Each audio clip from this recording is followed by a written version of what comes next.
The Weight of September 1944. On the morning of September 10, 1944, General Dwight David Eisenhower stood in his headquarters at the Trianon Palace Hotel in Versailles, staring at a map of Western Europe that would haunt him for the rest of his life. The map showed Allied forces stretched across France, Belgium, and into the Netherlands, closer to Berlin than anyone had dared hope just 3 months earlier. The liberation of Paris had happened 2 weeks prior. The German Wehrmacht was in full retreat. American and British forces were pursuing them across France so rapidly that supply lines could barely keep up. Victory seemed within grasp, perhaps by Christmas, maybe even by Thanksgiving. But standing across from Eisenhower that morning was Field Marshal Bernard Law Montgomery, commander of the British 21st Army Group, and Montgomery had come to demand something that would either end the war immediately or destroy the Allied army in the process. Montgomery wanted to launch the largest airborne operation in military history. He wanted to drop 3 divisions of paratroopers deep behind German lines to capture bridges across the Rhine. He wanted to punch a narrow corridor through Holland into Germany's industrial heartland. He wanted to bypass the Siegfried Line, cross the Rhine, and drive straight to Berlin before the Soviets could get there. He called it Operation Market Garden. He said it would end the war by October. He said it was a calculated risk worth taking. He said the Germans were finished, and one bold stroke would collapse their entire defensive structure. Eisenhower knew Montgomery was wrong. Every piece of intelligence, every logistics report, every assessment from field commanders suggested Market Garden would fail catastrophically. The operation violated every principle of sound military strategy Eisenhower had learned in 30 years of service. But Montgomery was threatening to resign if he didn't get approval. Churchill was pressuring Eisenhower to support British plans. American generals were demanding resources for their own offensives. The press was asking why the Allies had stopped at the German border when victory seemed so close. And Eisenhower had to decide whether to gamble everything on one desperate throw of the dice or continue the methodical advance that was winning the war slowly but surely. The decision he made that September would determine how many soldiers died in the coming months, whether the Western Alliance held together, whether Berlin would be liberated by Americans and British or by Soviets, and whether World War II would end in 1944 or drag on into 1945. The stakes could not have been higher. And standing in that map room in Versailles, looking at Montgomery's plan laid out in red and blue pencil marks, Eisenhower knew that whatever he decided, half the Allied command would call him a coward and the other half would call him reckless. The context. How did we get here? To understand why Eisenhower faced this impossible choice, you have to understand how dramatically the war had changed in the previous 3 months. On June 6, 1944, Allied forces had landed on the beaches of Normandy in the largest amphibious invasion in history. The landing had succeeded despite horrific casualties, establishing a beachhead that Hitler's Wehrmacht could not dislodge. For 6 weeks, Allied forces had fought through the hedgerows of Normandy in brutal combat that ground down German divisions but advanced only a few miles each day. Then, in late July, American forces under General Omar Bradley had broken through German lines at St. Lo. The breakout, codenamed Operation Cobra, had shattered the German defensive line and sent American armored divisions racing across France.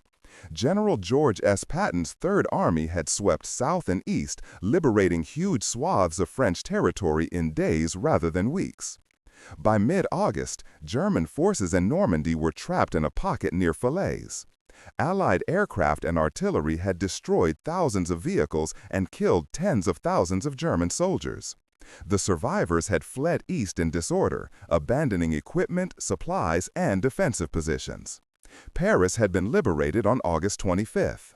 By early September, Allied forces were at the German border. The advance had covered distances in weeks that planners had expected would take months. German losses had been catastrophic. Over 400,000 German soldiers had been killed, wounded, or captured in France. The Wehrmacht appeared to be collapsing. But the rapid advance had created serious problems that military planners had not anticipated. The first problem was logistics.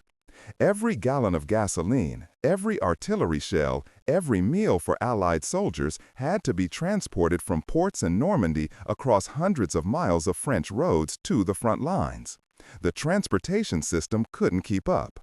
Allied forces were literally running out of fuel.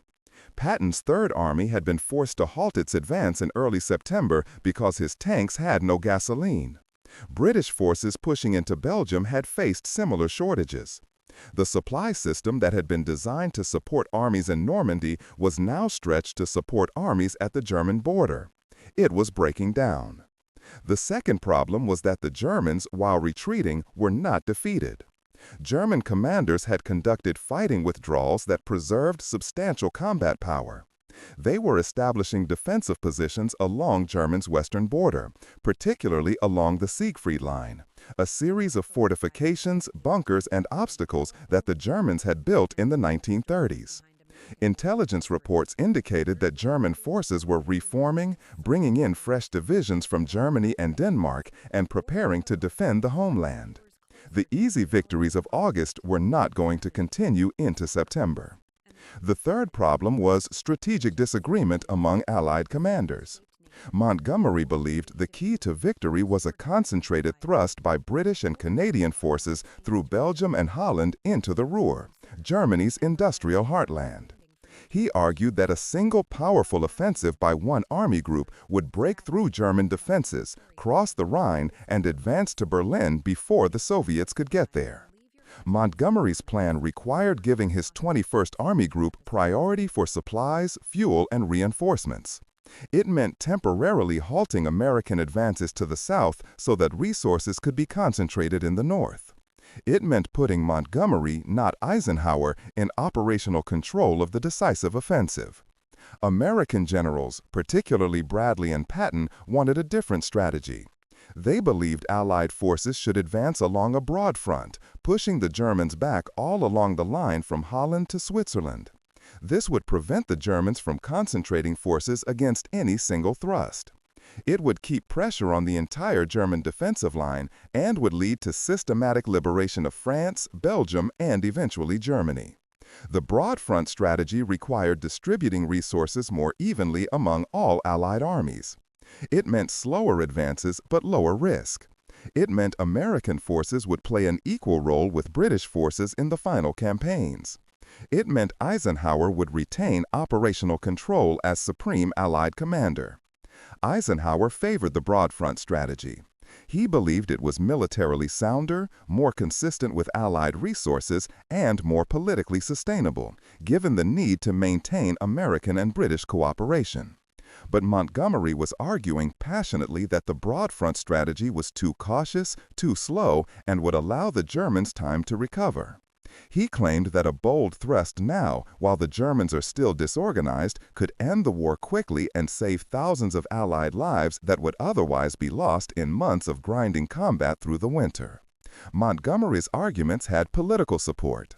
British Prime Minister Winston Churchill wanted British forces to play a leading role in the final defeat of Germany. He wanted Montgomery to achieve a dramatic victory that would offset the reality that American forces now outnumbered British forces in France and that American industrial power was dominating the war effort.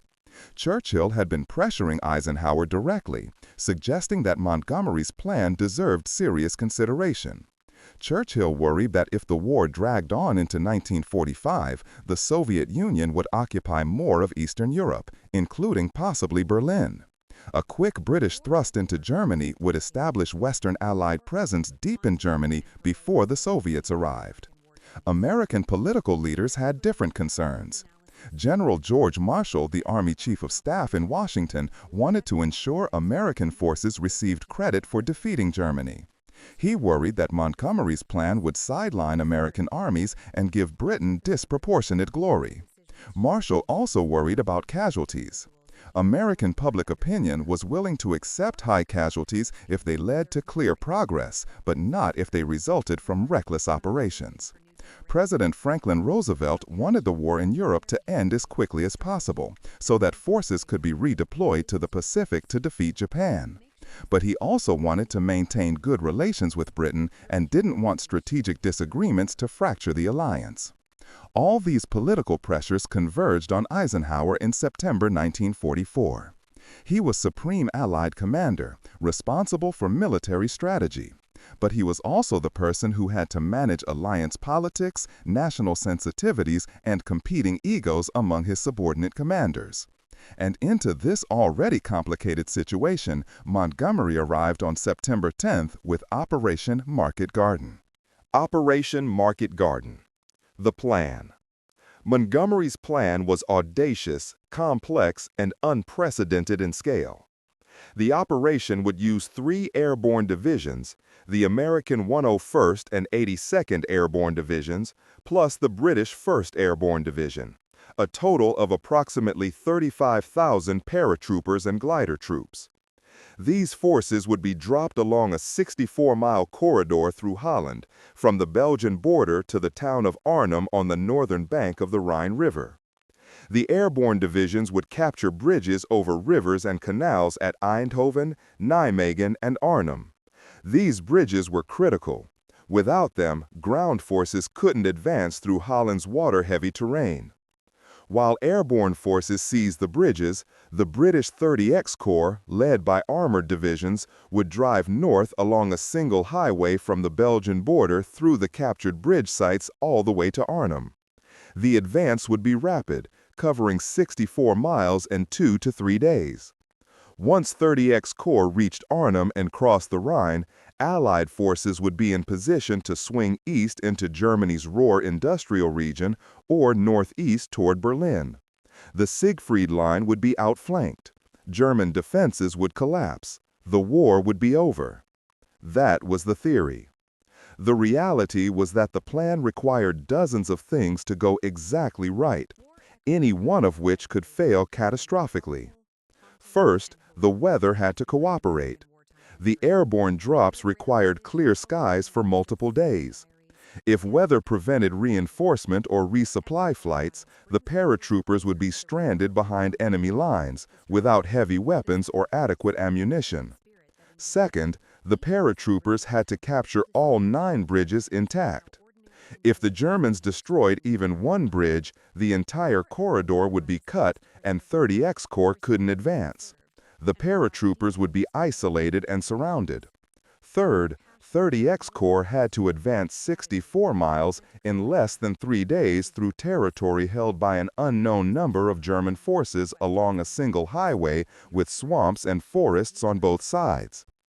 Any German resistance that slowed the advance would doom the airborne troops waiting at the bridges. Fourth, intelligence about German strength in Holland had to be accurate. Montgomery's plan assumed German forces in Holland were weak, disorganized, and incapable of significant resistance. If that assumption was wrong, the entire operation would face far stronger opposition than planned. Fifth, the operation required precise coordination among American, British, and Polish units under different commanders with different communication systems and different tactical doctrines. The margin for error was nearly zero. When Eisenhower looked at Montgomery's plan on September 10th, he saw all these vulnerabilities immediately. He'd been a staff officer for most of his career before commanding in North Africa and Europe. He understood logistics, coordination, and the 1,000 things that could go wrong in complex operations. But Montgomery was insistent. He argued that the risks were acceptable because German forces were demoralized and weak. He claimed that bold action now would succeed where caution would lead to months of bloody fighting. He said that if Eisenhower didn't approve Market Garden, the British would feel sidelined by American dominance and alliance unity would suffer. Eisenhower faced an impossible choice. If he approved Market Garden and it succeeded, the war might end months earlier, saving tens of thousands of Allied lives, and preventing the Soviets from occupying more of Eastern Europe. It would validate taking calculated risks when opportunities presented themselves. If he approved Market Garden and it failed, thousands of paratroopers would be killed or captured, the Allied advance would stall, and Eisenhower would be blamed for approving a reckless operation that competent military analysis should have rejected. If he rejected Market Garden, Montgomery might resign, Churchill would be furious, British morale would suffer, and Eisenhower would be accused of timidity and of missing an opportunity to end the war quickly. There was no safe choice. Every option carried enormous risk. The intelligence failures. What Eisenhower didn't know on September 10th, but would learn later, was that Allied intelligence about German forces in Holland was catastrophically wrong. Allied intelligence staff believed German units in Holland were remnants of defeated formations retreating from France. They estimated these units were understrength, poorly equipped, and incapable of serious resistance. They believed the only significant German forces were rear echelon units guarding supply depots and transportation infrastructure. This assessment was wrong in nearly every particular. In fact, two SS Panzer divisions, the 9th SS Panzer Division and the 10th SS Panzer Division, were refitting near Arnhem. These were elite units with combat experience from the Eastern Front. They were under strength, but still possessed armor, artillery, and highly motivated troops. The commander of the 9th SS Panzer Division was SS Obergruppenführer Wilhelm Bittrich, one of Germany's most capable tactical commanders. Bittrich had extensive experience fighting Soviet forces and understood how to counter airborne operations. Additionally, Field Marshal Walter Model, commander of German Army Group B, had established his headquarters near Arnhem. Model was one of Germany's best defensive commanders, known for his ability to organize effective resistance from apparently hopeless situations. He'd stopped Soviet offensives on the Eastern Front multiple times through aggressive counterattacks and flexible defense. The presence of these forces near Arnhem meant that British paratroopers dropping there would face far stronger opposition than Montgomery's plan anticipated. Instead of scattered rear area troops, they would be fighting SS Panzer divisions commanded by experienced officers. Allied intelligence had information suggesting German armor was present near Arnhem. Dutch resistance fighters had reported seeing tanks. RAF reconnaissance photographs showed what appeared to be armored vehicles in the area. But Montgomery's intelligence staff dismissed these reports. They claimed the tanks were probably disabled vehicles being repaired. They said resistance reports were unreliable. They insisted German armor had been destroyed in France and couldn't have been moved to Holland. This was wishful thinking, driven by desire to believe the operation would succeed. Montgomery wanted to launch Market Garden. His staff wanted to support their commander. So they interpreted ambiguous intelligence in the most favorable light and dismissed warning signs. Some intelligence officers expressed concerns. Major Brian Urquhart, a British intelligence officer working for the 1st Airborne Division, examined reconnaissance photographs and concluded that German armor was present near Arnhem. He warned his superiors that the paratroopers would face serious opposition. He was ignored. His concerns were dismissed as excessive caution. He was sent on medical leave to remove him from the planning process. His warnings never reached Montgomery or Eisenhower. This intelligence failure would prove fatal. The British paratroopers at Arnhem would discover German armor the hard way, by being attacked by it immediately after landing. Eisenhower's decision. On September 10th, Eisenhower made his decision. He would approve Operation Market Garden, but with significant modifications. He didn't believe the operation would succeed as Montgomery envisioned. He didn't think it would end the war by Christmas. He saw too many vulnerabilities and too many assumptions that seemed optimistic rather than realistic. But he approved it anyway for several reasons. First, alliance politics required giving Montgomery a major operation. British forces hadn't had a starring role since D-Day. American forces under Bradley and Patton had dominated the headlines with their rapid advance across France.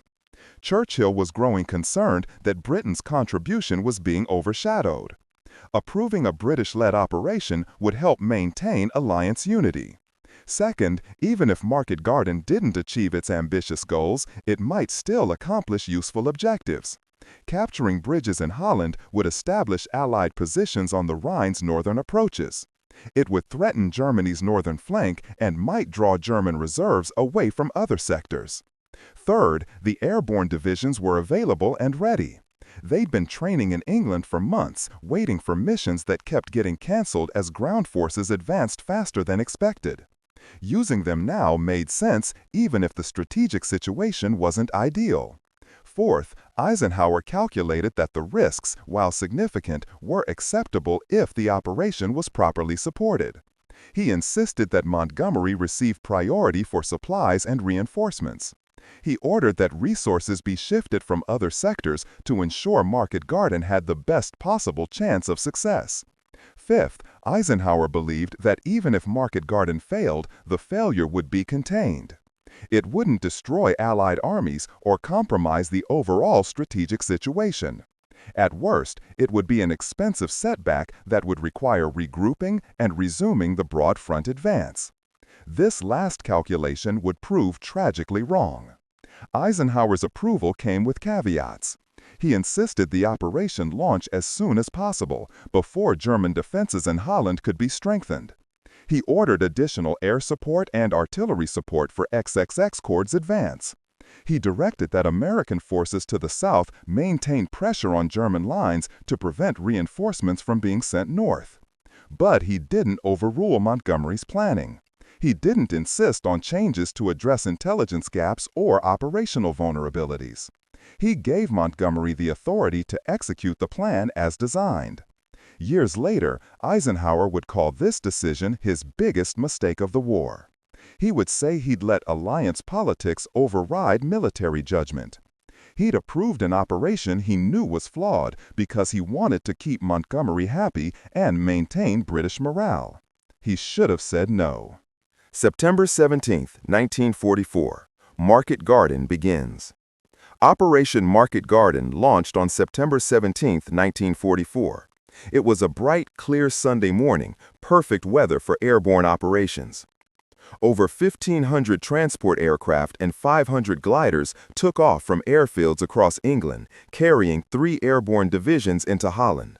The formation stretched for hundreds of miles across the sky. It was the largest airborne operation in history, surpassing even the D-Day drops. The American 101th Airborne Division, the Screaming Eagles, dropped near Eindhoven in southern Holland. Their mission was to capture bridges over the Wilhelmina Canal, the Zuid-Willemsvaart Canal, and the Damel River. These bridges were critical for XXX Corps' advance out of Belgium. The 101th landed successfully with relatively light casualties. They captured most of their objectives within hours. The bridge at Sun was destroyed by the Germans before it could be taken, requiring engineers to build a temporary crossing. But overall, the 101th sector was proceeding according to plan. The American 82nd Airborne Division, the All-American Division, dropped near Nijmegen, about 35 miles north of Eindhoven. Their mission was to capture bridges over the Maas River and the Wal River at Nijmegen, plus the town of Groesbeek and its surrounding heights. The 82nd also landed successfully. They quickly captured the bridge over the Maas and secured Groesbeek. But the bridge over the Wal at Nijmegen was heavily defended. German forces had fortified positions on both sides of the river. Taking the bridge would require a direct assault that the 82nd couldn't mount immediately after landing. The British 1st Airborne Division dropped near Arnhem, 64 miles north of the Belgian border. Their mission was to capture the road bridge over the Rhine at Arnhem and hold it until XXX Corps arrived. This was the critical objective. If the British paratroopers could hold the bridge at Arnhem, XXX Corps could cross the Rhine and drive into Germany. If they failed, the entire operation would accomplish nothing strategic. The British drop was problematic from the start. First, the drop zones were 6 to 8 miles from the bridge, much farther than ideal. This distance was necessary because closer drop zones were believed to be too heavily defended or too swampy. But it meant paratroopers had to march several miles through enemy territory before reaching their objective. Second, the drops were spread over 3 days because there weren't enough transport aircraft to deliver the entire division at once. Only 1/3 of the division landed on the first day. The rest would arrive on subsequent days if weather permitted. Third, German forces reacted far more quickly than expected. Within hours of the British landing, SS Panzer units were moving toward Arnhem. Field Marshal Model, whose headquarters was nearby, immediately ordered counterattacks to retake the bridge and destroy the airborne forces. The British landing was problematic from the start. First, the drop zones were 6 to 8 miles from the bridge, much farther than ideal. This distance was necessary because closer drop zones were believed to be too heavily defended or too swampy. But it meant paratroopers had to march several miles through enemy territory before reaching their objective. Second, the drops were spread over 3 days because there weren't enough transport aircraft to deliver the entire division at once. Only 1/3 of the division landed on the first day. The rest would arrive on subsequent days if weather permitted. Third, German forces reacted far more quickly than expected. Within hours of the British landing, SS Panzer units were moving toward Arnhem. Field Marshal Model, whose headquarters was nearby, immediately ordered counterattacks to retake the bridge and destroy the airborne forces. Lieutenant Colonel John Frost, commanding the 2nd Parachute Battalion, reached the northern end of the Arnhem Bridge by evening on September 17th.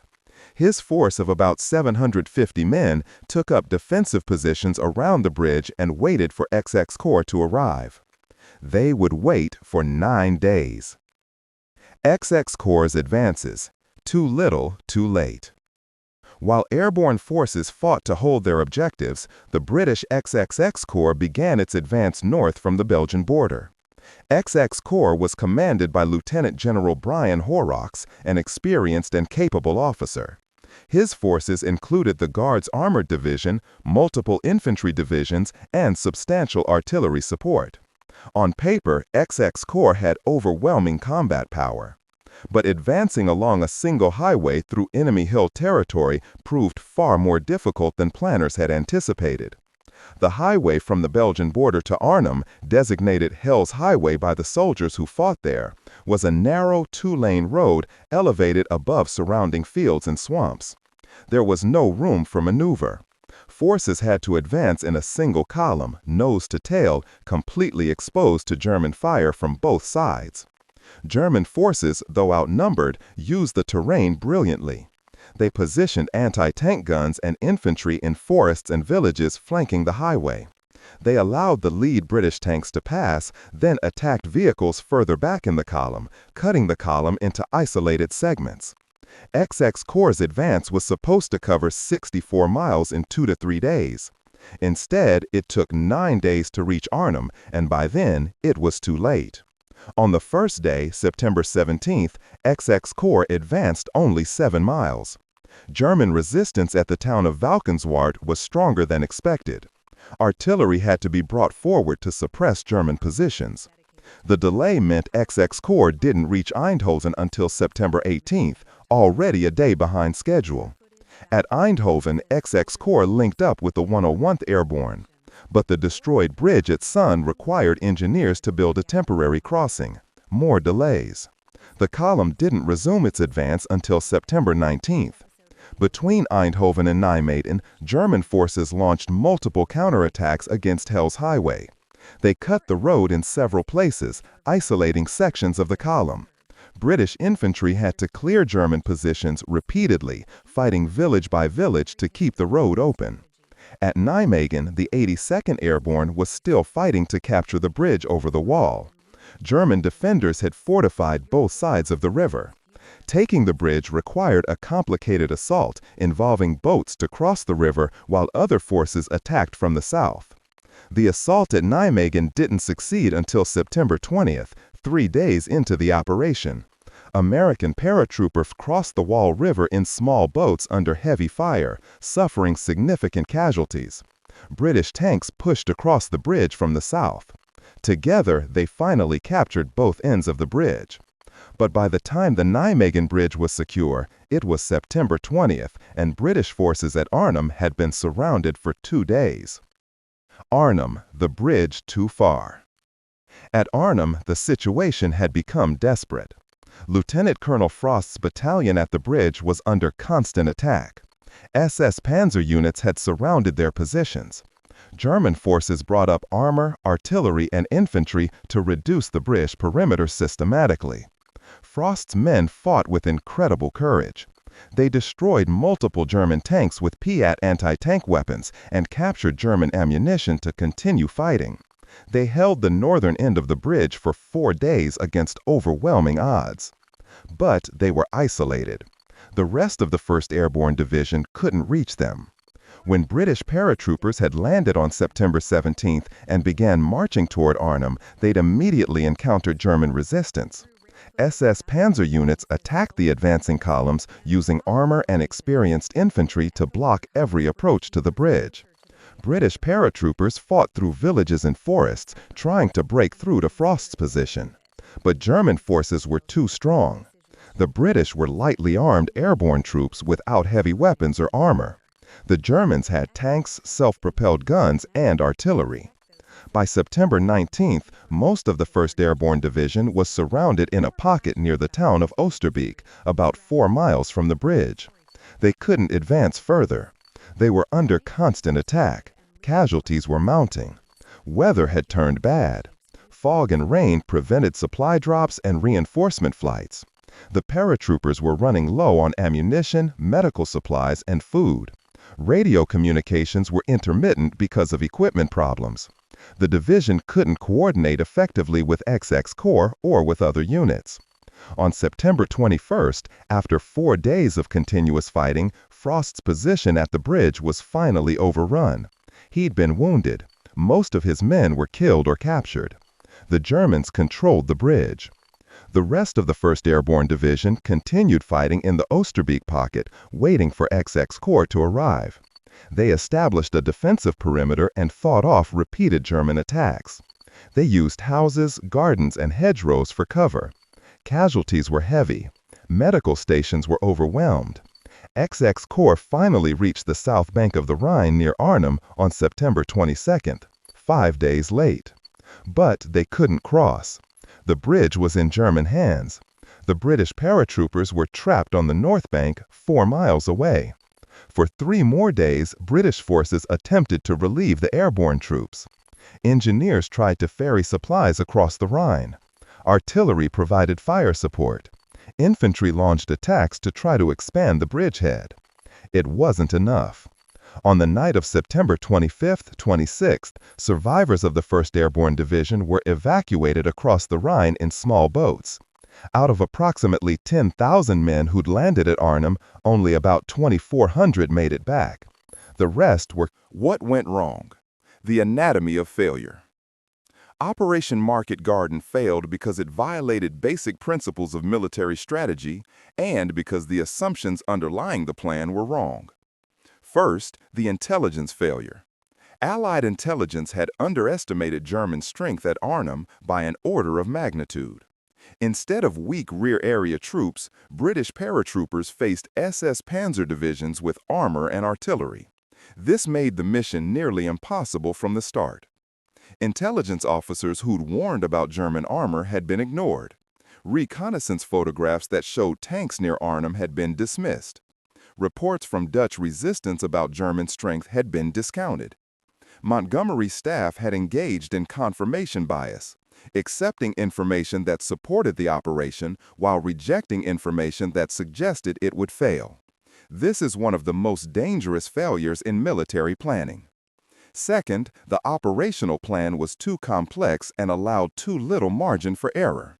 The plan required capturing 9 bridges along a 64-mile corridor, with XX Corps advancing rapidly along a single highway while airborne forces held their positions. Any delay, any bridge lost, any stronger than expected German resistance would cause the entire operation to fail. And in war, things always go wrong. Competent planning assumes Murphy's Law.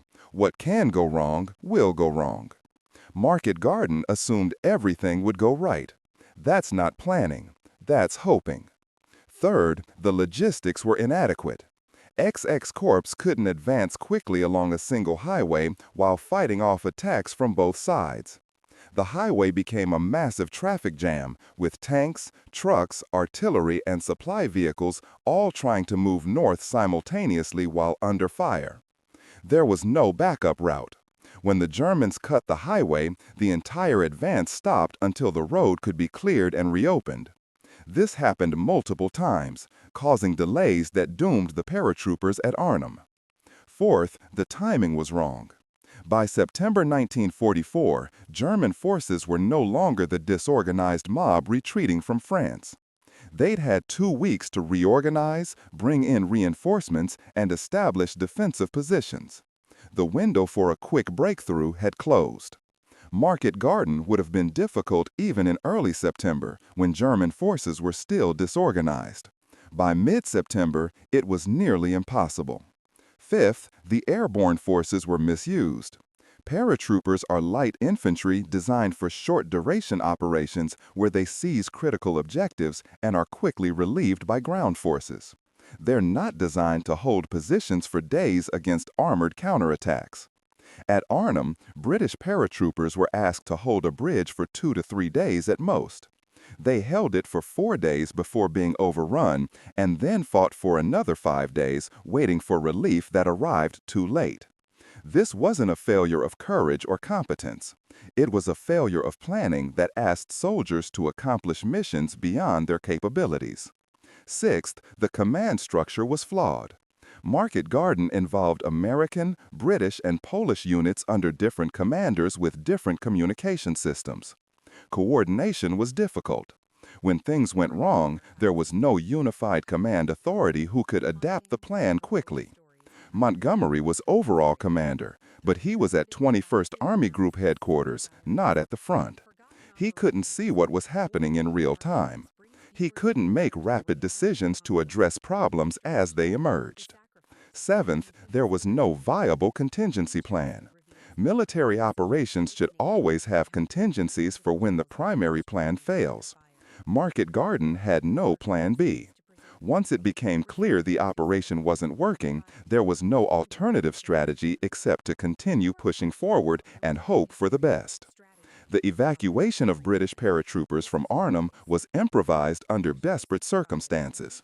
It succeeded only because of the courage of engineers and boat crews who ferried men across the Rhine under fire. It wasn't planned. It was emergency damage control.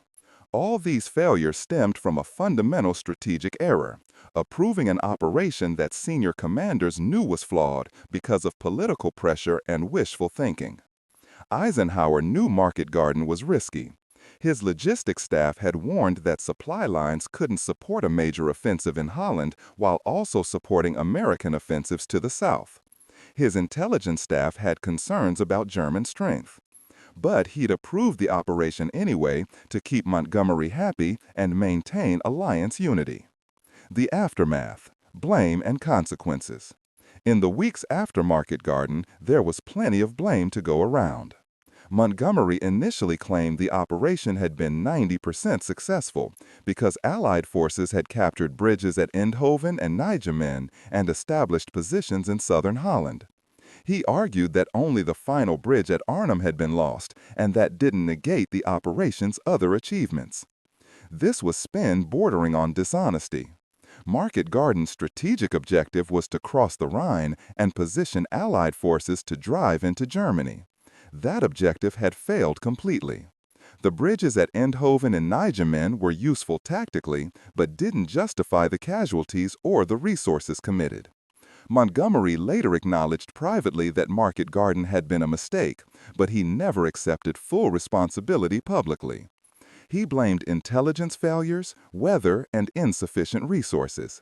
He claimed that if Eisenhower had given him more support, the operation would have succeeded. This was also misleading.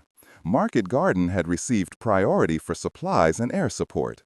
The operation had failed not because of inadequate resources, but because the plan was fundamentally flawed and German resistance was far stronger than expected.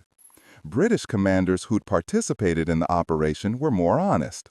Lieutenant General Frederick Boy Browning, commander of the airborne forces, reportedly said after the battle that Arnhem had been a bridge too far. He meant that the objectives were too distant, too ambitious, and too dangerous given the forces available. Major General Roy Urquhart, commander of the 1st Airborne Division, wrote later that the operation had been poorly planned and executed. He criticized the decision to drop his division so far from the bridge at Arnhem, the lack of adequate intelligence about German strength, and the failure to provide sufficient air support and resupply. American commanders were blunt. Bradley and Patton had opposed Market Garden from the beginning. They'd argued it diverted resources from American offensives that were making steady progress. After it failed, they said it proved Montgomery's strategic judgment was flawed and that he shouldn't be given authority over American forces. Eisenhower found himself in an impossible situation. He couldn't publicly blame Montgomery without damaging alliance unity and British morale. He couldn't defend the operation because it had obviously failed. He couldn't claim he'd opposed it without looking weak for approving something he thought was wrong. He handled it by taking responsibility without assigning blame. In his official reports and later memoirs, he said Market Garden had been worth attempting given the strategic situation. He said the failure was due to bad weather, stronger than expected German resistance, and the difficulties of coordinating such a complex operation. But privately, Eisenhower was devastated. He knew he'd made a terrible mistake. He'd approved an operation against his better judgment, and over 15,000 Allied soldiers had paid the price. In late September 1944, Eisenhower met with his chief of staff, General Walter Bedell Smith, in his office at Versailles.